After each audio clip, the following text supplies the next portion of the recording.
이제 최진희 전사님 나오셔서 아버지 원대로 하옵소서라는 제목으로 말씀을 전하겠습니다.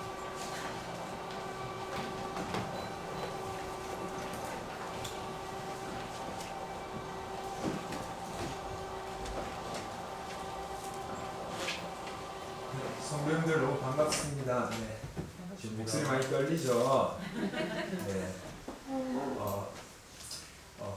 제가 어제 이제 여기 교회 혼자 남아서 이제 기도하고 이렇게 하다가 여기 와서 앞에 한번 서봤습니다. 이렇게 서보는데 다음날 갑자기 성도님들의 모든 눈이 저를 보고 있다고 생각하니까 심장이 어제부터 여기 있었거든요.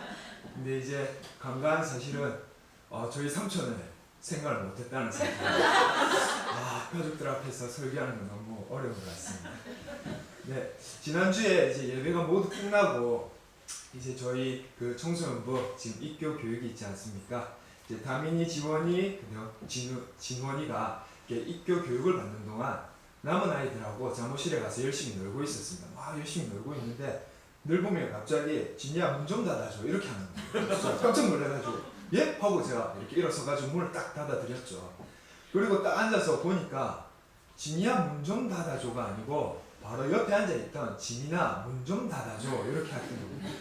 제가 보니까 이게 생각보다 주일날 이렇게 긴장을 많이 하고 있더라고요. 이게 저희 목사님께서 저를 아껴주시는 게 이제 정말 많이 느껴지고 또 저를 사랑해주시고 저를 되게 편안하게 대해주십니다. 그럼에도 불구하고 목사님이 갑자기 전화가 오신다거나 아니면 갑자기 최전도사님 이렇게 부르시면은 몸에 계속 긴장이 들어가는 건데 화요일날 전화가 오셨어요. 오셔서 설교 좀 준비해 주세요 전사님 이러는데 되게 다른 주일보다 오늘이 더 많이 긴장되고 계속 손이 떨립니다. 그래서 부족한 제가 이렇게 하나님 말씀을 전하고 또 실수도 많은 제가 하나님 말씀을 전하는 것이지만 부족한 저를 통해 선포된 이 하나님 말씀 가운데 혹시라도 마음이 깨어진 성도님들이 있다면 마음이 회복되고 또 관계가 깨어진 성도님들이 있다면 관계가 회복되기를 축복합니다. 아멘. 네, 오늘 말씀은 예수님의 공생애 가운데 사역 막바지에 이른 것입니다. 예수님의 마지막 일주일 중에서도 사역 거의 막바지에 이르렀는데 예수님 공생의 사역 막바지에 딱 가면은 몇 가지 주목해야 될 사건들이 있습니다. 그 첫 번째 사건이 뭐냐면은 예수님의 정적이 제일 많은 예루살렘 성전으로 자진해서 들어가신 사건입니다. 평상시 종교 지도자들이 예수님을 별로 좋지 않게 생각하고 있는데 가뜩이나 예수님 걸려라 어떻게 해서든 내가 끄집어 내리겠다 이러고 있는데 정적이 가장 많은 곳에 자진해서 걸어 들어가셨습니다. 그런데 예수님께서는 성전에 들어가시고 나서 가만히 있으시면 될 텐데 굳이 종교 지도자들을 자극하는 사건이 있었습니다. 이게 바로 두 번째 사건인데 성전의 장사치들을 뒤집어 엎으시고 그 자리에서 예수님께서 많은 사람들에게 가르침을 주었다는 것입니다. 여러분 생각해 보십시오. 예수라는 사람이 너무 열받고 거슬리고 어떻게 하면은 끄집어 내리고 십자가에 못 박을까 궁리하고 있는데 그 자리에서 예수님이 가르침을 주신다. 종교 지도자들이 되게 화가 많이 났습니다. 예수님께서 여러 비유로 가르침을 주셨는데 결론이 거의 똑같습니다. 21장에 예수님께서 예루살렘 성전에 들어오시고 나서 25장까지 가르침을 계속 주시는데 결론이 딱 이렇습니다. 종교 지도자들은 세리나 창녀보다 못하다. 너네는 하나님 나라에 적합하지 않다. 너네 똑바로 안 하면 어두운 데로 쫓겨나서 슬피 울며 이를 갈 것이다. 똑바로 해라. 화가 미치기 전에. 이런 결론을 항상 내는 겁니다. 그러니까 종교 지도자들이 굉장히 화가 더 많이 나는 것이죠. 여러분 이 장소를 주목해야 됩니다. 예수님께서 상을 뒤집어 엎으시고 가르침을 주셨던 이 장소는 종교 지도자들에게는 너무 중요한 장소였습니다. 왜 중요했을까요? 바로 이 장소는 종교 지도자들이 불을 유지해주는, 불을 축적하게 해주는 그 장소였거든요. 여러분 제가 이렇게 책을 잘 안 보는데 그래도 설교를 하라고 하니까 오랜만에 책을 좀 펴봤습니다. 책을 펴고 딱 보는데 성전 안에서 일을 하느냐 성전 밖에서 일을 하느냐 똑같은 시간 똑같은 노동의 기준으로 따져봤을 때 성전 안에서 일을 하면은 성전 밖에서 일한 것보다 임금 차이가 100배가 났습니다. 조금 더 편하게 이렇게 조금 더 와닿게 표현을 하면은 제가 지금 알바하는데 새벽에 나가서 하루에 4시간씩 주 6일을 일하면은 세금 떼고 80만 원을 받습니다. 그러면은 한 달 동안 80만 원 받으면은 성전 안에서 일을 하면은 8천만 원을 받는 겁니다. 별로 안 놀라시네요. 죄송합니다. 연봉을 8천씩 받으시면 깜짝 놀랐습니다. 그 돈이 뭐 많지도 않은 걸 가지고 놀라면 이런 표정 죄송합니다. 네, 100배 차이가 났습니다. 즉 종교 지도자들은 여기서 근무하고 여기서 일하고 여기서 벌어들이는 수익이 막대했는데 예수님께서 이 장소를 파괴하신 것입니다. 그리고 그 자리에서 예수님께서는 바로 제자들과 많은 사람들에게 가르침을 주셨습니다. 유대 백성들에게는 이 자리는 착취의 장소였지만 종교 지도자들에게는 불을 유지시키려는 장소였던 것이죠.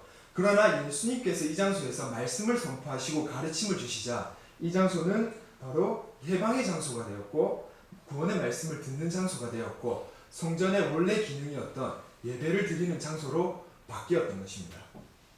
우리 성도님들의 삶 가운데서 혹시 나를 억눌리게 하는 장소가 있습니까? 장소는 아니지만 또는 나를 억눌리게 하고 나를 괴롭히고 내 마음을 상하게 하는 사람이 있습니까?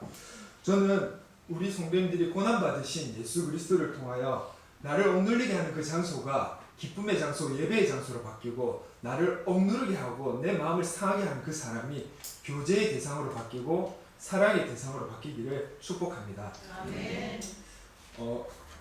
이제 예수님께서 성전 한가운데서 이 가르침을 딱 주시자 오늘 본문 이전에 26장 그리고 3, 4절에 보면은 이 종교 지도자들이 공식적으로 예수님을 잡아 죽일 계획을 세웁니다. 그 이전에는 공식적으로 토론하진 않았거든요. 그러나 공식적으로 26장 딱 시작부터 이렇게 얘기합니다. 제가 한번 읽어드리겠습니다. 26장 3, 4절입니다. 그때의 대제사장들과 백성의 장로들이 가야바라는 대제사장의 관정에 모여 예수를 흉계로 잡아 죽이려고 의논하되 지금부터 그 종교 지도자들 그리고 백성의 지도자들 장로들이 모여서 대제사장과 같이 공식적으로 의논하기 시작하는 것입니다. 예수를 어떻게 하면 죽일 수 있을까? 우리의 기득권이 계속 침해당하고 있는데 어떻게 하면 죽일 수 있을까? 그러니까 당연히 예수님께서는 이 십자가 사역과 고난이 멀지 않았음을 아시고는 이제 세 번째 사건입니다. 마지막 만찬을 가지시고 겟세마네에 기도하러 가신 것입니다. 오늘 이 사건이 예수님 공생의 막바지에 이르러 세 번째 사건인 것입니다. 근데 이 겟세마네는 예루살렘 성이 이렇게 있으면 성전 동쪽으로 맞은편에 있는 산이 아니고 언덕배기 동산이고 여기 기름으로 되게 유명한 곳입니다. 감람유로 되게 기름틀을 짜는 곳이 굉장히 많았던 기름 생산지로 유명했던 곳인데 예수님께서 이곳에 기도를 하러 가셨어요. 기도를 하러 가셨는데 재미난 사실이 있습니다. 제자들도 같이 데리고 가셨어요. 그리고 겟세마네에 와서 제자들을 여기 딱 놔두시고 두시고는 야고보와 요한과 세베대의 두 아들이죠. 야고보와 요한과 베드로를 데리고 요만큼 가시고 또 여기서 예수님은 살짝 앞에서 기도하시는 거죠. 요렇게 하면은 조금 거리 감각이 잘 안 와닿습니다. 누가복음 22장에 이렇게 표현하고 있습니다. 돌 던질 만한 거리쯤에 이렇게 표현하고 있으십니다. 그러니까 예수님의 기도가 다 들리고 예수님의 고난이 가까우니까 그 처절한 몸부림과 그 가슴 찢어지는 아픔이 느껴지고 보여지는 그 자리에 제자들이 바로 있었다는 것입니다. 근데 이 제자들이 재미난 행동을 합니다. 예수님 기도하시는데 옆에서 주무십니다. 제가 보니까 너무 화가 나더라고요. 그래도 직계 제자들이 예수님 기도하시는데 핏방울이 누가복음에는 이렇게 표현하고 있거든요. 땀방울이 핏방울이 되기까지 기도하셨다. 여러분 성도님들 땀방울이 핏방울이 되려면은 하나님 제 마음대로 하지 마 이런 식으로 기도했겠습니까? 아니면 하나님 살려주십시오. 하나님 제가 이 고난을 이길 수 있도록 힘을 주십시오. 넘어갈 수 있도록 힘을 주십시오. 이렇게 간절하게 기도했겠습니다. 그 간절한 기도 소리를 듣고도 제자들이 주무십니다. 제가 이 모습을 보면서 굉장히 재미난 어떤 삼행시, 초등학생이 쓰는 소나기라는 삼행시가 떠올랐습니다. 성도님들이 소나기로 운을 띄워주시면 그 내용을 한번 제가 말해보겠습니다. 운을 띄워주 네. 소방차가 불난 집 불을 끄고 있었다. 나 나는 신나게 구경을 했다. 기절했다. 알고 보니 우리 집이었다. 성도님들, 내일이고 만약에 제가 우리 집에 불이 났으면은 구경하겠습니까? 119에 신고하고 다라이에 물 받아서 불 끄겠습니까? 당연히 행동하겠죠. 그런데 남의 일이라고 딱 생각하는 순간 구경꾼이 됩니다. 근데 남의 일이라고 생각하는 순간 구경꾼이 되는데 그냥 구경꾼이 되는 것이 아니라 굉장히 관찰을 잘하는 프로페셔널한 관찰자가 됩니다. 그러니까 예수님이 지금 땀방울이 핏방울 되도록 기도하시는데 제자들은 자기 일이 아닌 거예요. 우리 스승의 일이 아닌 거예요. 자기 스승으로 따랐던 사람이었고 존경받는 예수님이지만은 3년을 따라다니면서 그들의 이 행동을 통해서 알 수 있는 것은 나의 스승이 아니고 내 스승의 고난이 아니라는 것입니다. 저희 목사님 지금 이렇게 간절한 기도 제목으로 이렇게 금식 기도하고 계십니다. 어제 화요일날 전화 받고 너무 깜짝 놀랐습니다. 저도 이렇게 25살에 신학교 입학을 앞두고 3일 동안 내가 그래도 하나님 앞에 금식이라는 것을 한번 해보리라 하고 기도원에 올라갔다가 2일째 그냥 바로 내려왔습니다. 너무 배고프더라고요. 못하겠더라고요, 진짜. 이게 3일째 되면은 집에 걸어서 내일 못 가겠다 이런 생각이 들어서 이틀째 바로 내려왔습니다. 그런데 저희 목사님이 이렇게 통화를 하시는데 무슨 기도 제목인지 모르겠지만 굉장히 이렇게 10일 동안 금식 기도를 하신다고 하시더라고요. 이 식음을 전폐하기도 10일 동안이 쉽지 않습니다. 그런데 제가 저희 목사님 금식 기도 하시는데 목사님 어제 도시락 나눈 불고기 나왔습니다. 이러면서 제가 그 앞에서 불고기 막 먹고 쌈 싸먹고 된장찌개에 밥 말아 먹고 하면은 제가 수련 전도사로서 도리가 맞습니까? 안 맞습니까? 안 맞죠. 그럼 바로 딱밤 맞아야 됩니다. 그런데 저희 목사님은 당연히 이제 빙그레 웃으면서 웃어 넘기실 분이시죠. 그러나 저는 가만두지 않을 겁니다. 어쨌든 저는 수련 전도사고 이 교회에서 사역을 하고 배우는 동안 저희 목사님께서 간절한 기도 제목으로 기도하시면은 저도 당연히 마음을 보태고 기도를 보태어야 하는 것이 수련 전도사의 도리입니다. 그런데 예수님 조금 있으면 잡히시고 고문 당하시고 문초 당하시고 십자가 사역 지실 건데 제자들이 지금 주무십니다. 그리고 얼마나 잘 주무시냐면은 예수님이 몇 번이나 찾아오셔도 의식을 못할 만큼 예수님의 인기척을 느끼지 못할 만큼 바닥에 시몬스 침대를 깔아놨는지 아주 잘 주무십니다. 저는 이 말씀을 가지고 우리 성도님과 저에게 한번 물어보고 싶습니다. 저와 여러분들은 구경꾼입니까? 아니면 예수님을 바르게 따르는 참 제자입니까? 저는 개인적으로 구경꾼일 때가 훨씬 많습니다. 남의 일을 관찰하고 쟤는 저래서 안 돼. 쟤는 저것만 좀 더 하면 신앙생활 똑바로 할 것 같은데 항상 관찰자 입장에서 관찰합니다. 하지만 오늘 본문 직전에 마태는 정말 재미난 본문을 기록하고 있습니다. 어떤 본문을 기록하고 있냐면은 31절에 이렇게 기록하고 있습니다. 마태가 그 상황을 딱 이렇게 기록하는데 제가 한번 읽어드리겠습니다. 31절에 그때 예수께서 제자들에게 이르시되 오늘 밤에 너희가 다 나를 버리리라.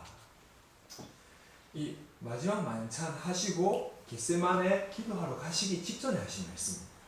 그러니까 베드로가 바로 나서서 얘기하죠. 예수님 무슨 소리 하냐. 11명 전부 다 배신하고 버려도 난 예수님 안 버린다. 그러니까 예수님이 이렇게 표현하십니다. 닭이 3번 울기 전에 네가 3번 나를 부인하리라. 요거를 좀 더 와닿게 표현해 보겠습니다. 다른 제자들 배신할 건데 그 중에 네가 제일 극심하고 제일 격렬하게 배신할 거다. 이렇게 표현하신 것입니다. 근데 예수님이 제자들이 배신할 거 알고도 기도하는 장소로 데리고 가셨어요. 그 자리에서 제자들이 배신할 거 알고도 데려가셨습니다. 여러분, 내가 믿는 사람, 내가 좋아하는 사람이 저를 배신하는 모습을 보는 것만큼 가슴 아픈 일이 없습니다. 내가 정말 좋아하고 아끼고 챙겨주고 사랑해줬는데 그 사람이 나한테 상처 주는 것만큼 보기 힘들고 참기 힘든 게 없습니다. 그런데 예수님께서는 제자들이 배신할 거 딱 알면서도 데리고 가셨습니다. 그리고 기도의 모습을 보여주셨습니다. 왜 그랬을까요? 한번 고민해 보신 적 있습니까? 보통 이렇게 질문하면 한국 사람들의 표정은 네가 대답해라, 빨리 대답해라 이런 표정이더라고요. 그래서 제가 대답하겠습니다. 이유가 생각보다 간단합니다. 예수님께서 십자가 고난을 당하실 거잖아요. 그리고 십자가 사건 이후에 부활하시고 승천하시고 하나님 보좌 우편에서 제자들을 위해 그리스도인들을 위해 중보하실 거잖아요. 그러면 예수님 부활하시고 예수님 승천하셔서 중보하시면 제자들의 앞길이 평탄할까요?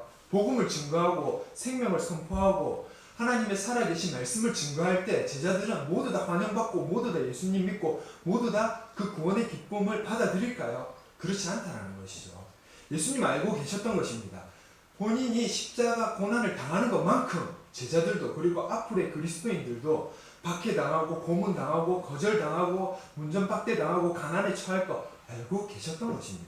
그래서 예수님께서는 너희가 이 어려움을 당할 때 무엇을 해야 할까? 너희가 이 어려움을 직면했을 때 문초당하고 고문당하고 박해당하고 심지어 나처럼 십자가에 매달릴 때 너희가 해야 할 행동이 무엇이냐? 이것을 보여주신 것입니다. 예수님께서는 제자들이 배신할 줄 알면서도 끝까지 함께 하셨습니다. 끝까지 함께 하셨다는 것은 끝까지 제자들을 사랑했다는 것입니다. 저는 우리 성도님들이 예수님을 본받아서 배신할 줄 알면서도 끝까지 사랑하는 존재로 끝까지 사랑하기 위해 말씀 붙드는 존재로 성숙하기 원하고 성장되기를 축복합니다. 제가 그 첫 사역을 아동부에서 시작을 했습니다. 제가 아동부 사역 이렇게 가기 전에 어떤 목사님이 이렇게 조언하시더라고요. 아동부는 교육 전도사들의 아오직 탐방이다. 가는 말에 축복을 못 해주면서 그런 말을 하나 했는데 제가 시작한 지 한 달도 안 돼서 바로 느꼈습니다. 저는 김혜순 전사님 너무 존경스럽습니다. 어쨌든 제가 가서 하는데 이 애들이 말을 절대 안 듣더라고요. 그리고 인풋 대비 아웃풋, 즉 제가 시간 투자, 돈 투자하는 대비 효과가 극히 미미합니다. 제가 심지어 겨울 되면 반바지 반팔 입고 돌아다니거든요. 열이 많아가지고 슬래퍼 떨레떨레 신고 그렇게 돌아다니는데 제가 처음으로 독감에 걸려가지고 독감 예방 주사도 맞아봤습니다. 왜냐하면 그 아이 중에 한 명이 안고 떠들고 장난치고 있는데 걔가 독감이 걸렸는데 저한테 재치기를 한 거예요. 안고 있는데 제가 정말 아오지 탐광이라는 이유를 곧 깨달았습니다. 하지만 그럼에도 불구하고 나름 열심히 하고 있었습니다. 근데 저희가 그때 이제 제가 첫 사역하는 곳에서 설교를 히즈쇼라고 해서 히즈쇼 공과를 가지고 그 커리큘럼에 맞춰서 이렇게 설교도 하고 프로그램도 이렇게 딱 짜여져 있었습니다. 그래서 저희가 히즈쇼 프로그램에 따라서 이렇게 설교도 하고 모든 프로그램이 진행되는데 어느 한날은 설교 제목을 보는데 너무 가슴이 뛰는 거예요. 아직도 기억이 납니다. 설교 제목이 뭐였냐면은 하나님 나라는 하나님이 다스리는 나라예요. 제가 이렇게 설교 제목을 보고 너무 이렇게 설렘설렘해서 제가 보통은 목요일날 설교 제목과 설교 본문을 말씀 본문만 집중해서 보고 금요일날 설교 원고를 이렇게 막 적는데 제가 금요일날 설교를 딱 하려고 히즈쇼 그 교재를 딱 펴서 봤는데 내용이 쉽지 않은 겁니다. 제목 대비 내용이 너무 방탕한 거예요. 이 9살, 10살, 11살짜리들 애들을 딱 놓고 설교를 하려니까 너무 어렵더라고요. 내용이 뭐였냐면은 솔로몬이 여러분 고대 사회는 가부장제 중심이었기 때문에 아내를 여러 명 두는 게 가능합니다. 지금도 중동에 가면은 아내를 4명까지 둘 수 있거든요. 지금도 중동에서는 아내를 4명까지 둘 수 있습니다. 그러니까 고대 사회 왕이니까 아내를 얼마나 많이 둘 수 있었겠습니까? 근데 내용이 솔로몬이 아내를 1000명이나 두고 간음하고 우상 숭배하고 타락하고 하나님에 대한 예배의 마음과 예배를 잃어버리는 그런 내용. 제목과 내용이 너무 상반되고 제가 생각하는 너무 방탕한 거예요. 그래서 이걸 너무 고민이 되는 겁니다. 어떻게 설교를 해야 되나 이렇게 고민을 하는데 그렇다고 애들한테 친구들 조금 있으면 남자친구 여자친구 사귈 건데 남자친구 여자친구 사귀기 전에 쟤랑도 썸 타고 옆반 애랑도 썸 타보고 옆에 학교 애랑도 썸 타보고 고대 사회는 첩첩제가 합법이었거든. 친구들 썸썸제랑 비슷한 거예요. 이렇게 말할 수도 없는 거고 이 고민이 너무 많이 되고 계속 한숨 쉬고 있으니까 옆에 선배님이 저를 쳐다보면서 뭐 때문에 그러냐. 저는 집에 같이 살고 있는 선배님이 한 분 계십니다. 그 선배님이 계속 제가 한숨 쉬고 성경 봤다 덮었다 일어섰다 앉았다 하니까 뭐 때문에 그러냐라고 하길래 제가 내용과 설교 제목이 너무 괴리감이 있다. 그런데 희주쇼 프로그램 때문에 본문을 바꿀 수 없다.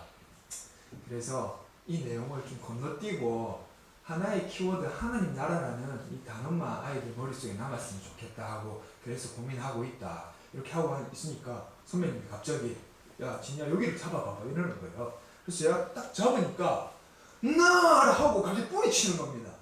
그래서 제가 순간 표정이 어땠는지 그림이 그려지시죠? 표정이 엄청 안 좋았습니다. 지금 나는 지금 심각하고 지금 고민하고 고민하고 있는데 지금 장난치고 있나? 김해 야산도 많은데 같이 데려가서 땅을 살짝 파드리고 여기가 선배님 몇 자리입니다 이렇게 안내를 좀 해드려야 되나? 이런 생각이 드는데 갑자기 선배님이 이렇게 하는 거예요. 하나님 진이야 하나님 나라는 이제 하나님 나라 이게 하나님 나라야? 이렇게 하시는 거예요. 이게 어느 장난을 치신 거예요 저한테. 제가 여기서 선배님 감사합니다 하고 바로 이 설교를 준비해가지고 이제 설교를 하러 갔습니다. 가장 친하고 가장 저를 좋아했던 애한테 설교 중간에 불렀습니다. 주원아 나와서 전도사님 여기를 잡아봐봐 하는데 방금 전까지 저한테 앵기고 장난치고 축구하고 했던 애가 갑자기 저한테 정색하면서 싫은데요 이러는 거예요. 그래서 주원아 나와서 전도사님 여기 옷을 한번 잡아봐봐 이러니까 싫어요 이러는 거예요. 이게 결국엔 못하고 끝이 났습니다. 열심히 준비했는데 못했습니다. 우리 저를 집에 가니까 선배님이 어찌 됐냐 죽 써서 개줬다 하시고 못했다 자기는 성공했다 하더라고요. 분위기도 좋고. 그런데 제가 딱 그 말을 듣는데 너무 서운한 거예요. 그 9살짜리 애한테 갑자기 서운함을 밀려오면 내가 쟤한테 몇 개나 줬는데 내가 쟤한테 쓴 돈이 얼마인데 내가 지그랑 놀면서 구두가 다 닳아가지고 집사님이 구두 하나 사주신다고 하는 것도 내가 거절하고 지그랑 구두 신고 축구하면서 이 코로나 상황을 이렇게 코로나 상황에서도 내가 마스크 끼고 지금 공도 차고 이랬는데 어떻게 이럴 수 있냐. 갑자기 서운함이 너무 밀려요. 계속 서운한 마음을 생각하고 있으니까 갑자기 그 아이가 미워지기 시작하더라고요. 33살짜리가 9살짜리가 미워지기 시작했어요. 너무 미워지기 시작하는 거예요. 하나님 마음이 너무 어렵습니다. 하나님 근데 진짜 열심히 준비했는데 방탕한 내용을 어떻게 애들한테 잘 전달할 수 있을까 정말 고민하고 기도했는데 그거 한번 제대로 설교해보지도 못하고 실패했습니다. 그 아이가 그래서 이번 주는 너무 밉습니다. 그런데 기도하면 하나님 이런 마음 주시더라고요. 참 어리다. 참 성숙하지 않다. 이런 마음 주시더라고요. 그래서 제가 그 마음 그대로 받아들이고 생각해보니까 저는 제가 그 아이보다 나이도 많고 그 친구보다 신앙생활도 오래 하고 이렇게 하다 보니까 당연히 저는 제가 더 성숙할 거라 생각했습니다. 당연히 그 아이가 제 말을 성숙한 제 말을 들을 거라고 생각했습니다. 그런데 가만히 고민해보니까 그렇지 않더라고요. 나이가 어린아이보다 나이가 많다고 해서 마음이 넓지도 않고 어린아이보다 나이가 많다고 해서 생각하는 마음의 넓이나 깊이가 깊지 않다는 사실을 그때 저는 깨달았습니다.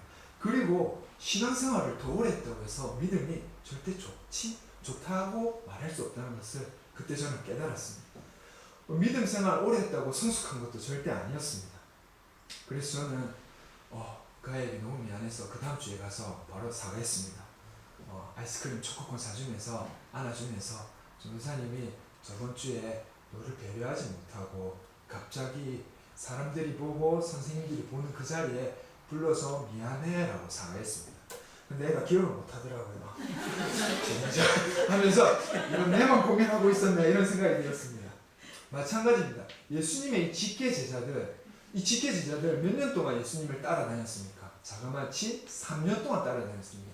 여러분 예수님의 제자들이 3년 동안 따라다니면서 별꼴을 다 죽은 사람이 살아나는 것도 보고 예수님 침 뱉고 에바다 하니까 소경이 눈을 뜨는 것도 보고 축사하시니까 이 오병이의 기적도 맛보고 예수님 얹고 기도하시면 기적과 능력이 나타나고 하나님의 신적 권능이 발현했을 뿐만 아니라 예수님이 주는 가르침 가운데 많은 백성들이 종교 지도자들과도 같지 않다. 바리새인과 같지 않다. 사두개인과 같지 않다. 예수님 말씀에 능력이 있다. 이 말씀 가운데 우리가 바뀌어야 할 부분이 무엇인가? 많은 사람들이 그렇게 깨닫고 배워가고 성숙해지고 있는데 정작 누구만 성숙하지 않고 누구만 성장하지 않았냐면은 이 제자들만 성숙하지 않았고 제자들만 성장하지 않았다는 것입니다. 오늘 이 말씀 가운데 제자들이 얼마나 성숙하지 않고 얼마나 형편없는 모습이었는 것을 우리는 알 수 있습니다.